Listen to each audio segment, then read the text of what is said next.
सभी दर्शकों को नमस्कार। आज का जो वीडियो होने वाला है उन माता पिताओं के लिए बेहद खास होने वाला है। जो माता पिता अपने बच्चों की शादी को लेकर परेशान रहते हैं, चिंतित रहते हैं, अपने बच्चों की शादी में हो रही देरी को लेकर परेशान रहते हैं।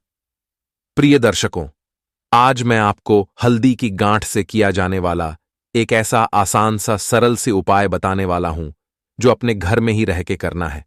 बाहर जाने का कोई झंझट नहीं है। आज यदि आपने इस उपाय को अच्छे से समझ लिया और मेरे द्वारा बताए गए तरीके से कर दिया तो यकीन मान के चलिए आपके बच्चों की शादी के लिए कोई मनचाहा रिश्ता जरूर आएगा और आपके बच्चों की शादी जल्द फिक्स हो जाएगी।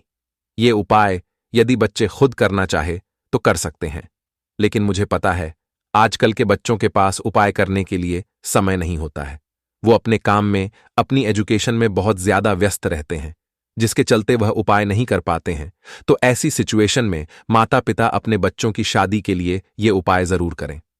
कई बार बच्चों की जन्म कुंडली में ग्रह और नक्षत्र के कुछ ऐसे दुर्योग बन जाते हैं जिसके चलते विवाह में लगातार कोई न कोई बाधाएं आते ही रहते हैं।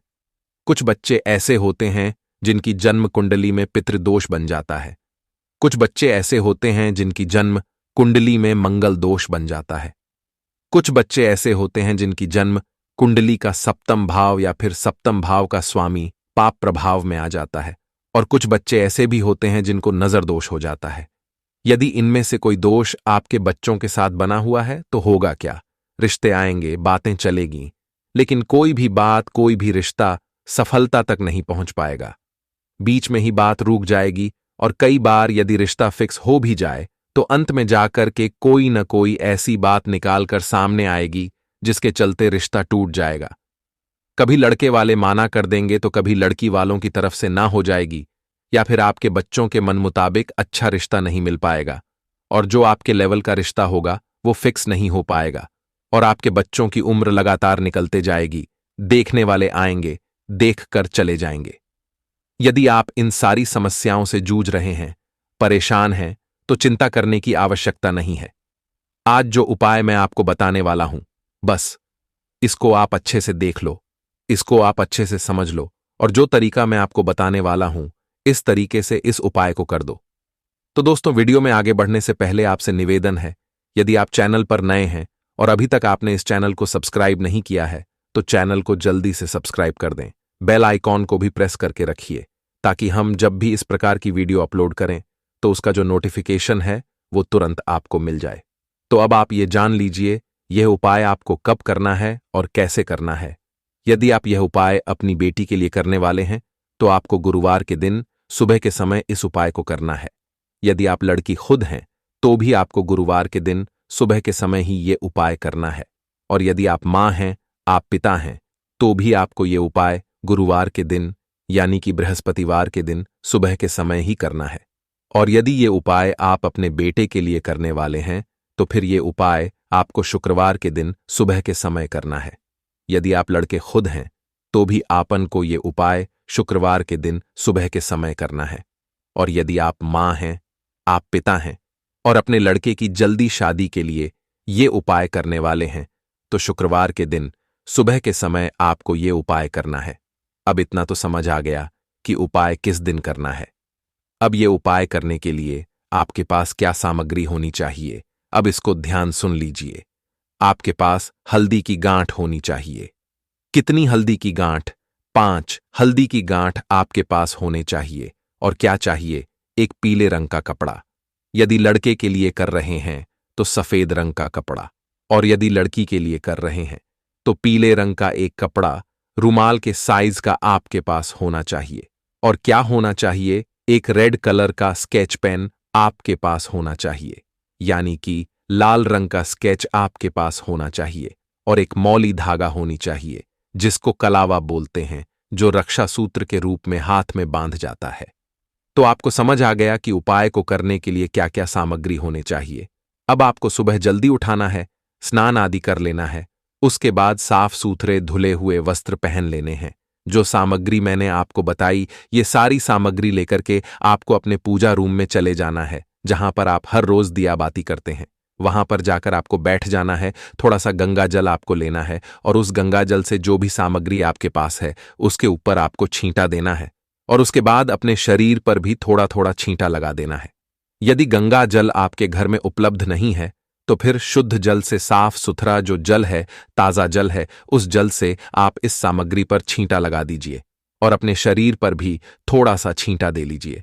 उसके बाद आपको एक शुद्ध देसी घी का दीपक जलाना है। अब आप दीपक जला दीजिए अपने पूजा रूम में ही, यानी कि जहां पर आप हर रोज पूजा करते हैं। उसके बाद सबसे पहले गणपति जी महाराज से प्रार्थना करनी है। आपके जो कुल के पितृ देवता हैं उनसे प्रार्थना करनी है। आपके जो भी कुल के देवी देवता हैं, यानी कि जिसकी पूजा आप हर रोज करते हैं, आपका विश्वास जिस भी देवी देवता में है, उनका आपको ध्यान करना है। प्रार्थना करनी है कि हे परमपिता परमेश्वर, हे मेरे कुल के पितृ देवताओं, हे गणपति जी महाराज, आज मैं ये उपाय करने वाली हूं या करने वाला हूं। यह उपाय करने से मेरे मन की जो इच्छा है वह पूर्ण हो जानी चाहिए। मेरे मन की जो मनोकामना है वह मेरी पूर्ण हो जानी चाहिए और यह उपाय करते समय किसी भी प्रकार की विघ्न बाधा प्रवेश ना करें, ऐसी मैं आपसे प्रार्थना करती हूं या करता हूं। ऐसा भगवान से प्रार्थना करने के बाद आपको एक हल्दी की गांठ को अपने हाथ में उठाना है। कलावा, जो धागा आपने लिया हुआ है, उसको भी हाथ में ले लेना है। इसके बाद सबसे पहले अपने सभी कुल के पितृदेवताओं से, अपने कुल के देवी देवताओं से, आपके पूजा रूम में जितने भी देवी देवता विराजमान हैं, उनका ध्यान करने के बाद एक हल्दी की गांठ को अपने हाथ में उठाना है सबसे पहले, और इस रेड कलर की स्केच पेन से आपको इसके ऊपर लिखना है पितृदोष, पितरदोष। आसानी से लिखा जाएगा, इसके ऊपर लिख दिया। अब इसको रख देना है। उसके बाद दूसरी हल्दी की गांठ आपको उठानी है। इसके ऊपर क्या लिखेंगे? इसके ऊपर आपको लिखना है मंगल दोष। उसके बाद इसको भी आपको रख देना है। उसके बाद तीसरी हल्दी की गांठ आपको उठानी है और उसके ऊपर क्या लिखना है? उसके ऊपर आपको लिखना है कुंडली दोष और इसको भी रख देना है।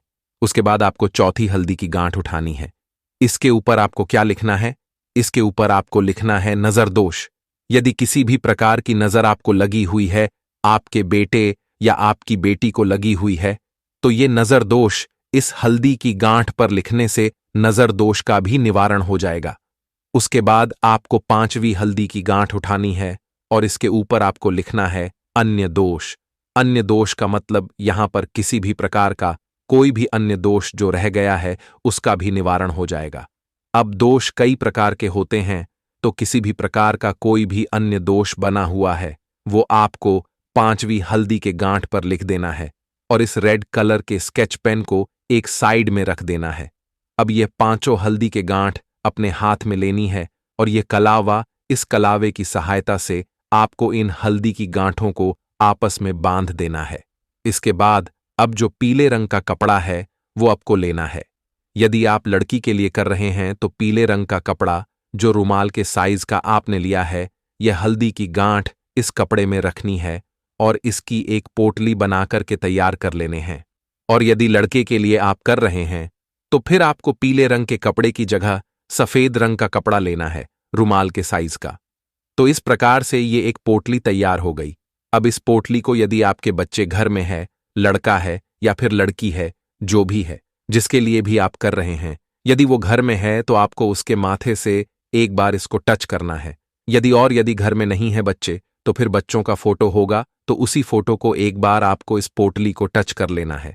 फोटो को टच करवाने के बाद आपको इस पोटली को, आपका जो पूजा मंदिर है उसमें तस्वीर है, पूजा मंदिर के अंदर तस्वीर तो होती ही है, तो कोई भी तस्वीर, उस तस्वीर के पीछे आपको इस पोटली को रख देना है और इसको हर रोज ना तो देखना है ना छूना है, बस उस तस्वीर के पीछे इसको आपको रख देना है। बस इस तस्वीर के पीछे रखने के बाद दोबारा से हाथ जोड़ करके परमपिता परमेश्वर से, प्रभु से प्रार्थना कर लीजिए कि हे परमपिता परमेश्वर, ये उपाय मैंने किया है, श्रद्धा और विश्वास से किया है, मन से किया है, हृदय से किया है, भाव से किया है और मुझे पूरा यकीन है ये उपाय करने से मेरे बच्चे की जन्म कुंडली में किसी भी प्रकार का दोष है उसका निवारण हो जाएगा। यदि पितृदोष किसी भी प्रकार का बना हुआ है उसका भी निवारण हो जाएगा। यदि मंगल दोष है तो उसका भी निवारण हो जाएगा, या फिर किसी भी प्रकार का अन्य कोई दोष है, उन सब दोष का निवारण ये उपाय करने से हो जाएगा, ऐसा मेरा विश्वास है और इस विश्वास के साथ मैंने ये उपाय किया है। बस ऐसी प्रार्थना आपको करनी है और अपने बच्चों की जल्दी शादी के लिए प्रार्थना करनी है की है। प्रभु, मेरे बच्चों की शादी में लगातार देरी चल रही, अड़चनें चल रही हैं, तो कोई ना कोई ऐसा चमत्कार करें कि ये उपाय करने से मेरे बच्चों के शादी के लिए कोई ना कोई अच्छा और मनचाहा रिश्ता आ जाए और उनकी शादी फिक्स हो जाए। और यदि आप बच्चे खुद कर रहे हैं तो ऐसी प्रार्थना करनी है कि हे प्रभु, ये उपाय मैंने अपनी जल्दी शादी के लिए किया है, तो कोई ऐसा चमत्कार करें कि मेरी शादी जल्द से जल्द फिक्स हो जाए। तो इस प्रकार से आपने प्रार्थना करनी है। और ये हल्दी की जो गांठ, ये जो पोटली बना करके आपने रखी है, इसको आपको हर रोज नहीं छूना है। और जब आपके बच्चे का रिश्ता फिक्स हो जाए, पक्का हो जाए, सारी बातें फिक्स हो जाएं और शादी की डेट फिक्स हो जाए, तो उसके बाद किसी भी दिन आपको यह पोटली वहां से चुपके से उठानी है और चलते हुए पानी में जल प्रवाह कर देना है। और यदि बहता हुआ पानी अगर आपके आसपास नहीं है, तो फिर किसी भी पेड़ के नीचे आपको इस पोटली को खोल कर रख देना है। यदि पीपल का पेड़ है तो उसके नीचे आप रख दीजिए, या फिर कोई और भी पेड़ हो उसके नीचे आप इसको रख सकते हैं। ये उपाय आपको करना है। ये उपाय मेरा आजमाया हुआ उपाय है और इतना प्रभावशाली उपाय है, ये कभी खाली नहीं जाता है। ये उपाय आपको जरूर करना है, आपको 100% लाभ जरूर मिलेगा। बस उपाय को आप पूरी विश्वास और सच्ची श्रद्धा के साथ करना। आपकी मनोकामनाएं, इच्छाएं शीघ्र पूर्ण होगी। धन्यवाद।